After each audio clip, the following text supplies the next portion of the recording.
आगामी लोकसभा चुनाव में बीजेपी को मात देने के लिए विपक्षी दलों ने एकजुट होकर लड़ने का ऐलान किया है, जिसे लेकर पक्ष विपक्ष में जुबानी जंग भी तेज हो गई है। बीजेपी ने विपक्षी एकता की बैठक को मात्र फोटो सेशन करार दिया, तो दूसरी ओर तमाम विपक्षी दल 2024 के चुनाव में बीजेपी को मात देने का दावा कर रहे हैं। इसी बीच यूपी के डिप्टी सीएम केशव प्रसाद मौर्य ने पटना में हुई बैठक पर निशाना साधा है और विरोधी दलों की एकता को ठग बताया।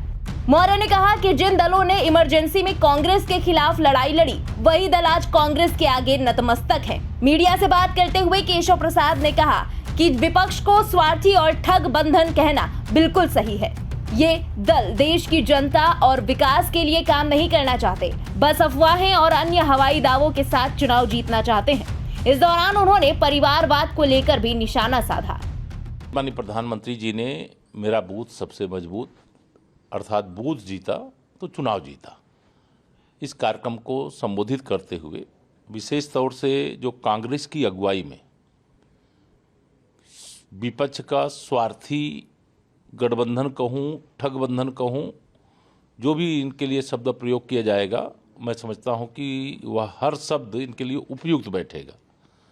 भ्रष्टाचार के अनेक आरोप, जिसमें आपने कल सुना भी होगा, माननीय प्रधानमंत्री जी ने कहा 20 लाख करोड़ से अधिक के भ्रष्टाचार के आरोप।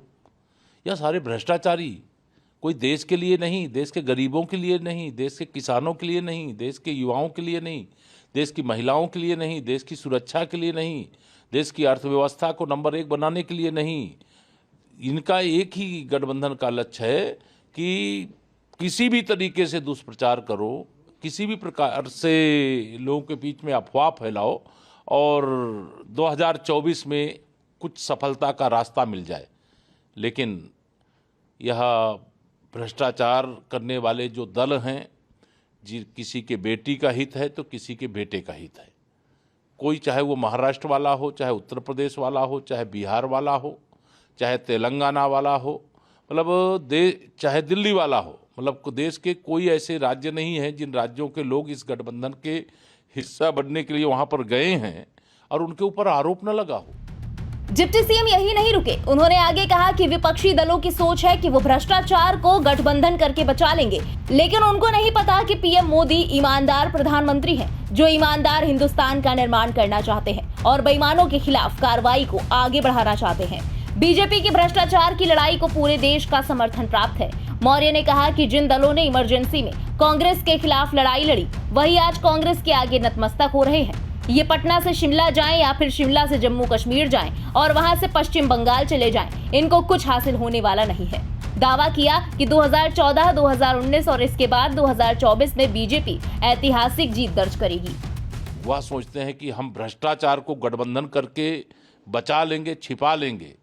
शायद उनको मालूम नहीं है कि भारत के प्रधानमंत्री माननीय नरेंद्र मोदी जी हैं, ईमानदार प्रधानमंत्री हैं और ईमानदार प्रधानमंत्री ईमानदार हिंदुस्तान बनाना चाहते हैं और बेईमानों के खिलाफ जो कार्रवाई चल रही है, ठोस कार्रवाई चल रही, प्रभावी कार्रवाई चल रही, उस कार्रवाई को आगे बढ़ाना चाहते हैं और भ्रष्टाचार के खिलाफ जो लड़ाई है, जिसका पूरे हिंदुस्तान का समर्थन प्राप्त है। तो विपक्ष का जो स्वार्थी गठबंधन है कांग्रेस की अगुवाई में, जिस कांग्रेस के खिलाफ इमरजेंसी लगाने पर जो राजनीतिक दल और नेता लड़ाई लड़ रहे थे, आज उनके साथ में खड़े हैं और इनका ये फोटो सेशन चलता रहेगा। 2024 के लोकसभा चुनाव तक कुछ न कुछ गुब्बारे में हवा भरने का काम करेंगे, लेकिन उस गुब्बारे की हवा जब 2024 का लोकसभा चुनाव होगा तो जनता निकालेगी।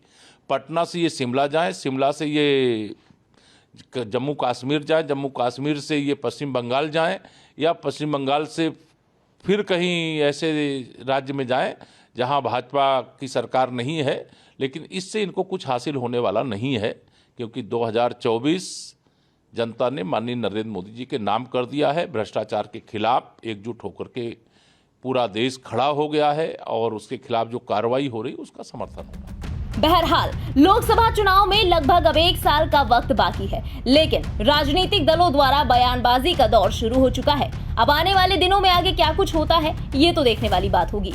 फिलहाल डिप्टी सीएम के बयान के बारे में आपका क्या कहना है, कमेंट में लिखकर जरूर बताएं। देश और दुनिया की खबरों के लिए सब्सक्राइब करें इंडिया पब्लिक खबर के YouTube चैनल को और बेल आइकन दबाना बिल्कुल ना भूलें।